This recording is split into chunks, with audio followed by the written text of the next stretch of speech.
우리가 저번 주까지 하나님을 기뻐하는 삶에 대해서 우리가 함께 나눴는데, 이제 오늘부터는 성도의 정체성이라는 제목을 통해서 성도가 어떤 사람인 것인지, 어떤 삶을 살아가는 존재인지를 말씀을 통해서 그 비전들을 찾았으면 좋겠는데요. 자, 주보 보시면 오늘 제목이 뭐라고 되어 있습니까? 성도의 정체성 첫 번째, 그리스도의 영이 임한 사람. 그래서 누군가 만약에 성도님들께 성도가 누굽니까?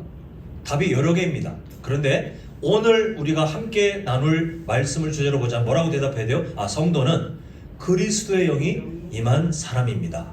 근데 그게 누구예요? 성도님이십니다. 지금 이 자리에 계신 성도님이 바로 그런 복된 삶을 살고 계시다는 것을 우리가 함께 살펴보겠습니다. 자, 우리는 이 주제를 살펴보기 위해서 먼저 예수님을 믿는다는 것이 무엇인지부터 한번 좀 기억을 살려봐야 되겠는데요. 에베소서 2장 8절 9절, 우리가 잘 아는 말씀이죠. 너희는 그 은혜에 의하여 믿음으로 말미암아 구원을 받았으니 이것은 누구에게서 난 것이 아니죠?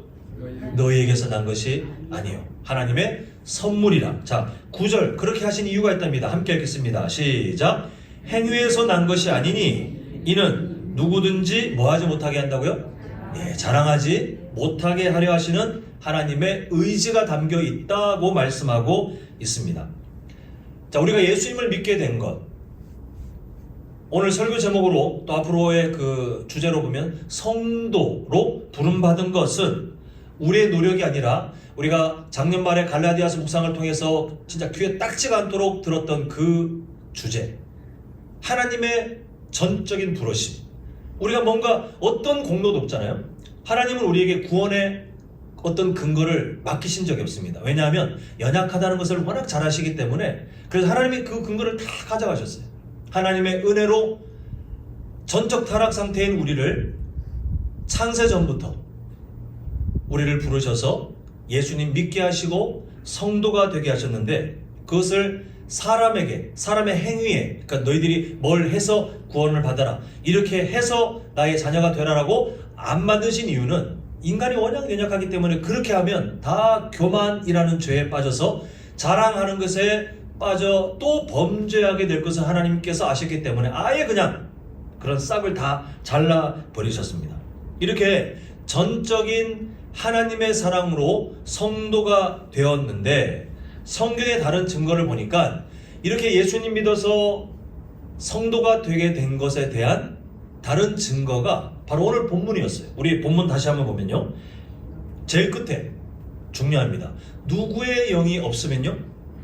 그리스도의 영이 없으면 그 다음에 뭐라고 되냐면 그리스도의 사람이 아니라. 여기 8장 9절에 있는 그리스도의 사람이라는 말은 우리가 흔히 우리의 정체성을 말할 때 표현하는 그리스도인, 또 우리 주제로 연결해서 보면 성도입니다. 그 성도가 어떻게 된 것이냐, 성도의 정체성, 성도가 성도답게 되어지는 것, 또 성도로 그 삶을 살아가게 되는 것이 도대체 무엇 때문이냐, 그 근거를 봤더니 그리스도의 영이신, 물론 성령 하나님은 하나님의 영, 그리스도의 영, 이런 별칭들이 함께 따라붙습니다만 그리스도의 영이신 성령께서 임하시는, 함께 계시는 사람들이기 때문에 우리가 성도가 된다라고 말씀하고 있습니다. 인간의 어떤 조건도 허락되지 않았어요.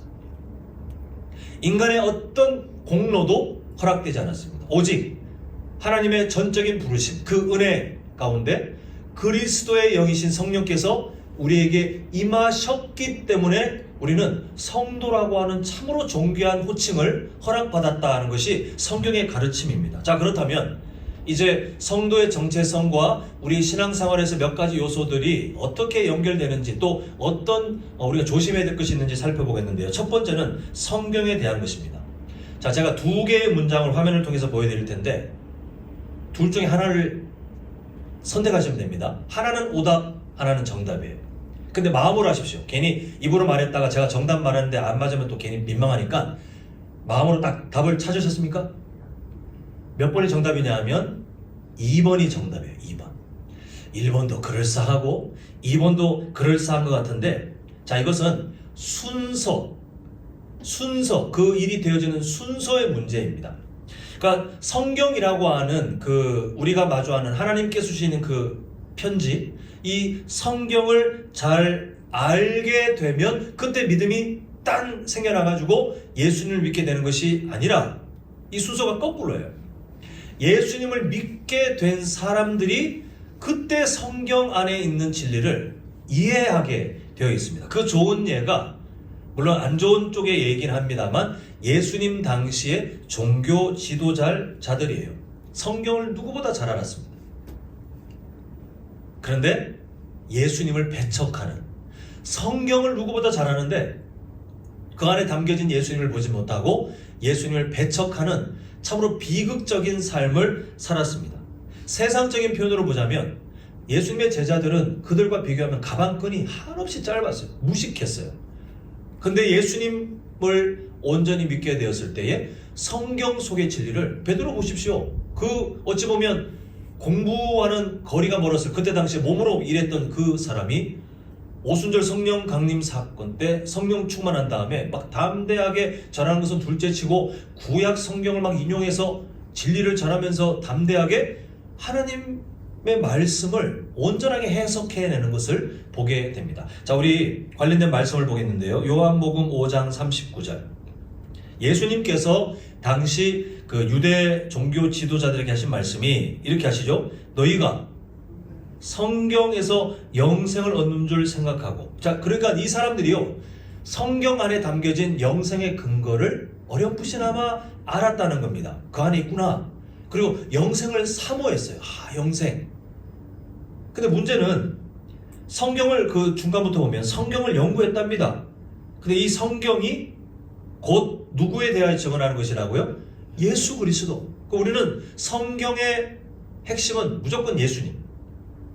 예수님을 증거하기 위한 그 성경 66권. 물론 이 시점에는 구약 성경을 대상으로 하고 있습니다만 이 성경이 너희들이 그렇게도 연구하는 그 구약 성경이 사실은 구원자, 진짜 구원자인 하나님의 아들인 나에 대해서 이미 다 증언하고 있는 그런 말씀이다 라고 성경 말씀을 말하고 있는데, 안타깝게도 이 사람들은 성경을 연구했고요, 영생도 사모했고요, 그리고 성경 안에 영생이 있을 것이라는 그런 어떤 그 믿음도 있었지만 그 안에 담겨진 예수님을 보지 못하는 거예요. 자, 40절 이어서 보면 그러나 너희가 영생을 얻기 위하여 내게 오기를 원하지 아니하는다. 이런 결과가 나왔다는 거예요. 영생을 얻기 위해서 누구에게로 가야 됩니까? 영생의 근거이신, 유일한 소망이신 예수 그리스도께 가는 게 유일한 방법인데 참 안타깝지 않습니까? 그렇게도 성경을 오랫동안 암송하고 배우고 필사하고 그렇게 대대로 자신들의 자부심이 될 만한 일들을 했지만 영생이 누구신지 뻔히 성경에 기록되어 있는데 몰라요. 공부를 그렇게 많이 했는데 몰라요. 자, 그 이유가 뭐냐 하면 우리가 이미 알고 있는 것처럼 그들이 하나님께서 선택한 사람이 아니기 때문에 그렇다는 겁니다. 누가 봐도 선택받아야 될 사람 같지만 하나님은 그 시점에 드러난 현상으로 보면 그 사람들은 구원받을 사람의 모습이 아니었어요. 성경을 들어도 성경을 그렇게 연구해도 알 수 없는, 그래서 영생의 근거이신 예수님께 가지 않는 것은 둘째치고 그분을 배척하여 죽이는 것을 즐겨 했던 그런 악한 삶으로 가는 것을 보게 됩니다. 자, 이점에서 우리 안에 발생할 수 있는 한 가지 오해를 좀 조심해야 되겠는데요. 자, 요한복음 20장 31절을 한번 보겠습니다. 한번 같이 읽어보겠습니다. 시작.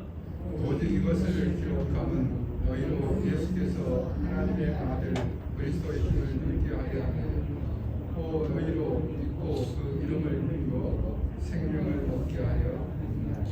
자, 지금 오직 이것을 기록함은, 이것은 요한복음을 말합니다. 요한복음. 그 사도 요한이 요한복음을 기록하는 목적에 대해서 너희로, 그리고 한글 성경의 표현대로 따지면 그리스도였음을 믿게 하려 합니다 라고 말을 하고 있습니다.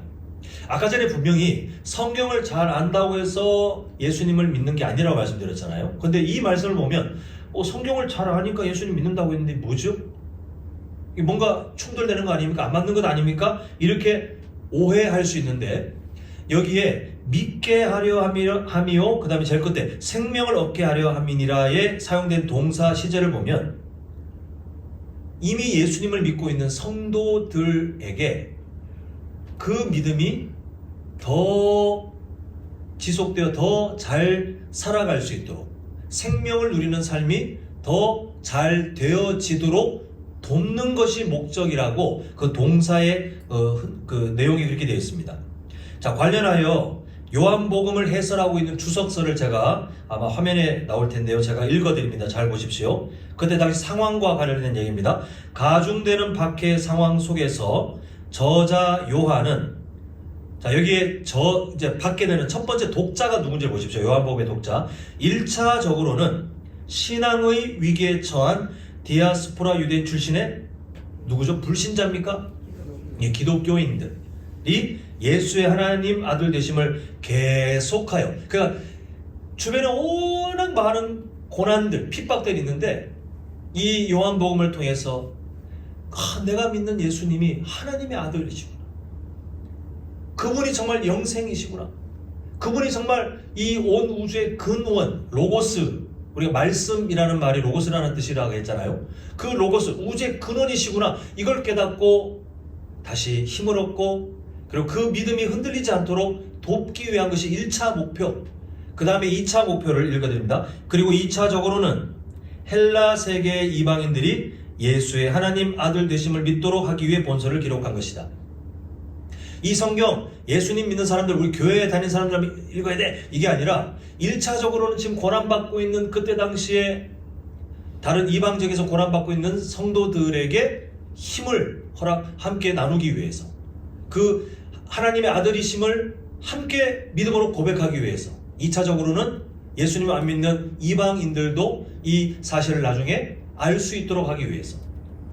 자, 결국 우리가 함께 좀 정리해야 될 게 뭐냐면요, 길게 얘기했지만 성경 자체를 연구한다고 해서 자동으로 믿음이, 성경을 지식을 많이 쌓는다고 해서 자동으로 믿음이 생기는 것이 아니라, 그 순서를 잘 헷갈리지 마시고 잘 아셔야 되는데, 하나님께서 구원하기로 작정한 한 사람이 하나님의 때에 부르심을 받을 때, 그때 성경 말씀을 통하기는 합니다만, 그 성경 말씀이 그 사람에게 정말 살아있는 말씀으로 다가오고 확신이 생기도록 하게 되는 이유가 뭐냐면, 그 성경을 잘 연구하거나 그 사람이 뛰어난 이해력이 있어서가 아니라 하나님께서 그 사람이 믿을 수 있도록 은혜를 주셨기 때문에 그렇다는 거예요.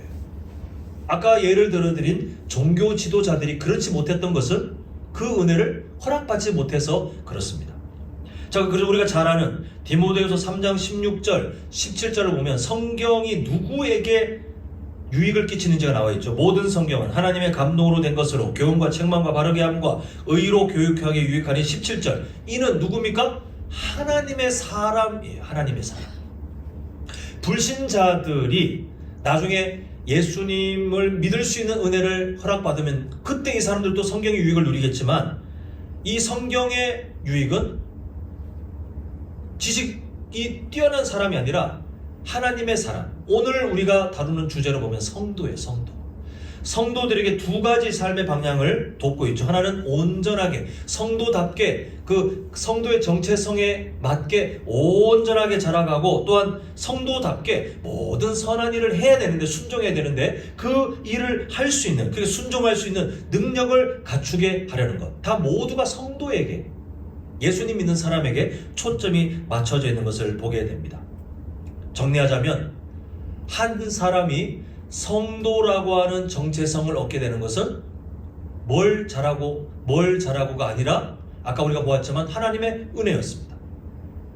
그리스도의 영이 임하셨기 때문에, 함께 해주셨기 때문에, 그래서 성도라고 하는 귀한 정체성을 허락받았다라고 보았습니다. 마찬가지 성경의 유익을 누리게 되는 것도 뭔가 대단한 어떤 지식, 머리가 뛰어난 사람들에게만 허락되는 것이 아니라, 오히려 그런 사람들은 누리지 못한다 할지라도 그리스도의 영이 임한 사람, 이건 뭐 대단한 표현이 아닙니다. 예수님 믿는 사람을 말해요. 그리스도의 영이 임한 사람, 성도를 말합니다.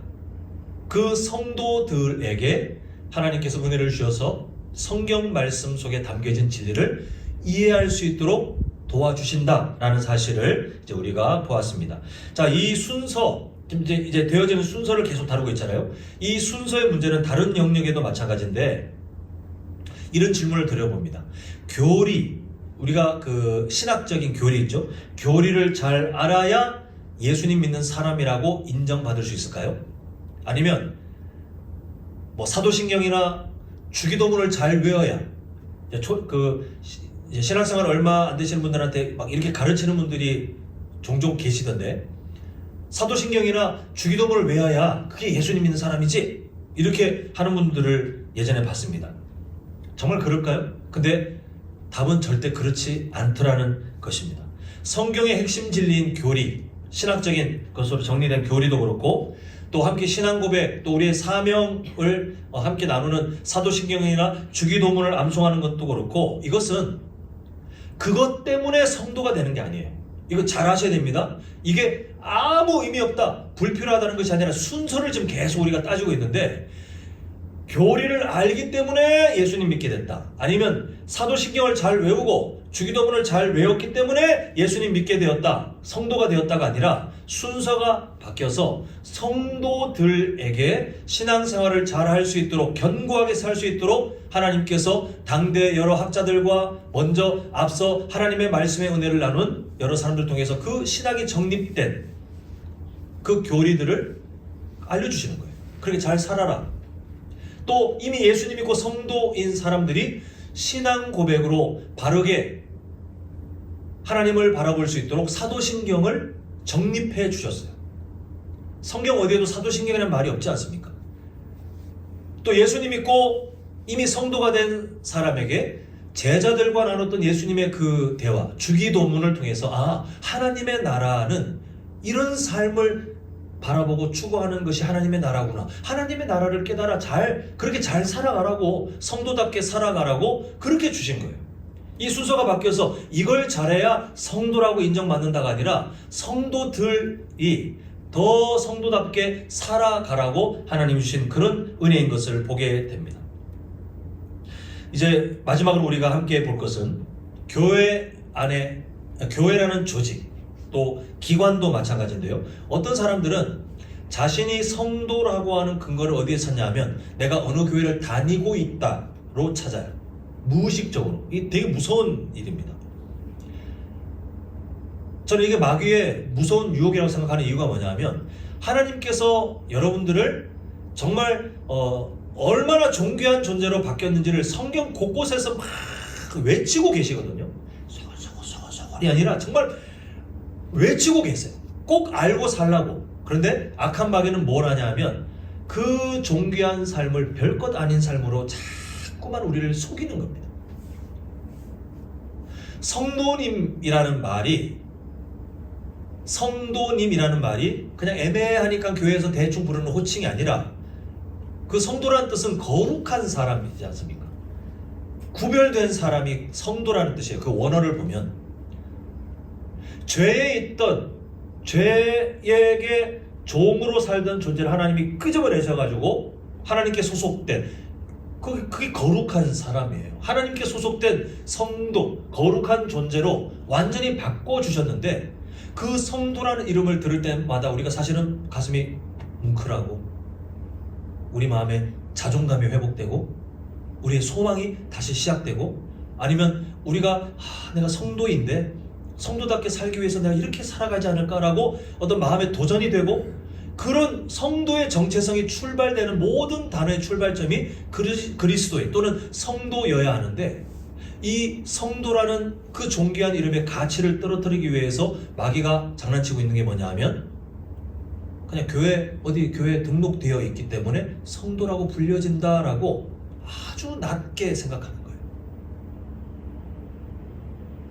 어떤 사람들은 어떤 목회자를 따르기 때문에 자기는 성도, 자기는 제자 이렇게 생각하는데 절대 그렇지 않습니다. 자, 우리 고린도전서 1장 2절 상반절을 보겠습니다.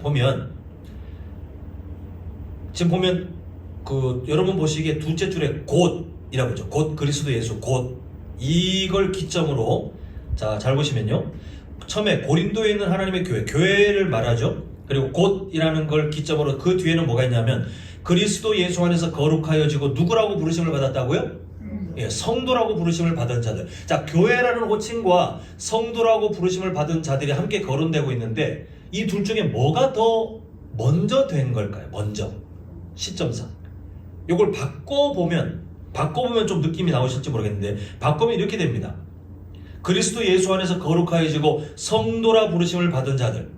제가 바꾸고 있는 거예요. 곧 고린도에 있는 하나님의 교회에 등록된 자들과 이렇게 된다면 성도가 어떤 조건 때문에 정해지냐면 교회에 등록된 사람을 거룩한 성도라고 부르는 것으로 이게 문장 구조가 그렇게 돼요. 근데 지금 성경은 뭐라고 되어 있냐면 교회는 무엇이냐? 곧 교회에 대한 설명을 하는데 예수 안에서 거룩하여지고 성도라고 부르심을 받은 자들이 뭐라는 거예요? 교회라고 부르지는 거예요. 결국 어떤 사람들의 착각처럼 내가 한남제일교회에 등록되어 있으니 나는 성도. 내가 만약에 지금 어떤 일 때문에 뭐 교회를 잠시 뭐 예를 들어서 이사를 가가지고 멀리 이사 가서 지금 어디 교회가 건강한 우리 교단에 속해 있고 또 건강한 교회일까 하나님 기도하면서 교회를 살펴보는 중에 어느 교회 아직 등록이 안 돼 있으니까 나는 아직 이 교회 등록이 안 돼. 이런 상황 말고요. 어느 교회를 다니는 사람이 스스로를 생각하기를 나는 지금 여기 등록되어 있는 등록교인이니까 나는 성도. 이렇게 생각하는 것은 성경에서 말하는 것과 순서가 거꾸로예요. 거꾸로. 우리가 교회에 등록되어 있어서 성도가 된다는 조건은 성경 어디에도 없습니다. 지금 보고 있는 말씀처럼 성도가 먼저예요. 성도가 먼저 되었고 그 성도들이 모인 공동체를 교회라고 부르는 거예요. 교회가 먼저 있고 그게 등록된 사람들을 성도로 부르는 게 아니라 성도로 먼저 부르심을 받은 사람들, 하나님의 은혜로 부르심을 받은 사람들이 예수 그리스도의 이름을 붙들고 두세 사람 이상 이게 모이는데 그 모임을 교회라고 부르는 것을 보게 됩니다. 결국 성도의 정체성을 우리가 살펴볼 때에 그 어떤 조건들, 성경을 뭐 잘 알아야 성도입니다. 교리를 잘 알아야 성도입니다. 사도신경이나 아니면 주기도문을 잘 외워야 성도입니다. 아니면 어디 교회에 등록돼가지고 아니면 뭘 잘하고 뭘 어쩌고 저쩌고 그런 근거들을 말하면서 스스로 자기가 그렇기 때문에 성도라고 믿거나 성도라고 가르침을 주는 사람이 있다면 우리 갈라디아서가 떠오르지 않습니까? 거짓 교사들.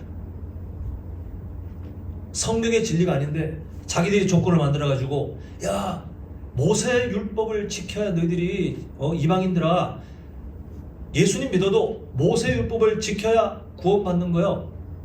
그런 거짓 교사들 때문에 갈라디아의 여러 교회들이 얼마나 혼선을 겪고 많은 사람들이 피폐해졌습니까?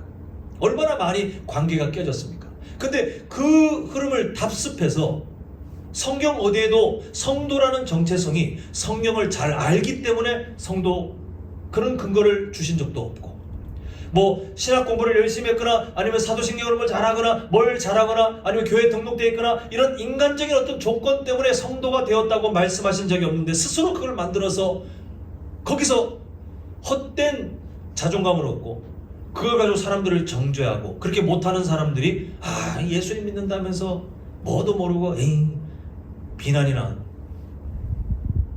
이미 갈라디아 교회에서 보았던 거짓 교사들이 지금도 형태를 달리할 뿐 이 말세 때에 여러 교회를 흔들려고 하는 것을 보게 됩니다. 사랑하는 성도 여러분, 저는 성도님들께서 스스로 어떤 존재인지를 잊지 않으셨으면 좋겠어요. 흔히들 그런 얘기 하더라고요. 해외여행 가서 이게 뭐 가까운 데는 아닌 것 같고 아마 해외여행 가서 한국 사람이 도저히 안 보이는 그런 곳인데 어쩌다가 한국 사람 만나면 막 괜히 막 같은 한 민족이라는 거에 막 자부심이 생기고 막 반갑고 막 애국심이 생기고 뭐 그렇다고 하더라고요. 저는 모르겠어요. 경험을 못 해봐가지고 어디 멀리 저기 이 동남아권 말고 한국 사람들이 이렇게 발에 치이는 그런 여행지 말고 멀리 갔는데 혹시 그런 경험이 우리 성도님 중에 그렇게 가보셨다가 그런 경험이 있으니 모르겠지만 그렇다고 그러더라고요. 멀리서 만나면 그렇다더라고요.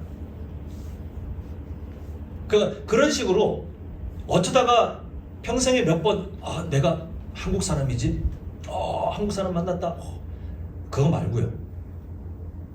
우리가 신앙생활 하면서 매 순간 작년 말에 보았던 갈라디아서 주제로 하면 그 바른 복음이 내 삶을 어떻게 변화시켰는지를 매 순간 확인하고 그에 대한 감사를 우리가 회복하고 그 은혜에 우리가 충만해 살아가면 성도의 삶은 이 세상 속에서도 역동적인 걱정돼서 근심하며 두려워서 벌 받을까봐 뭘 뺏길까봐 그렇게 전전긍긍 하나님 눈치 보면서가 아니라 나를 존귀하게 하신 하나님이 너무 감사해서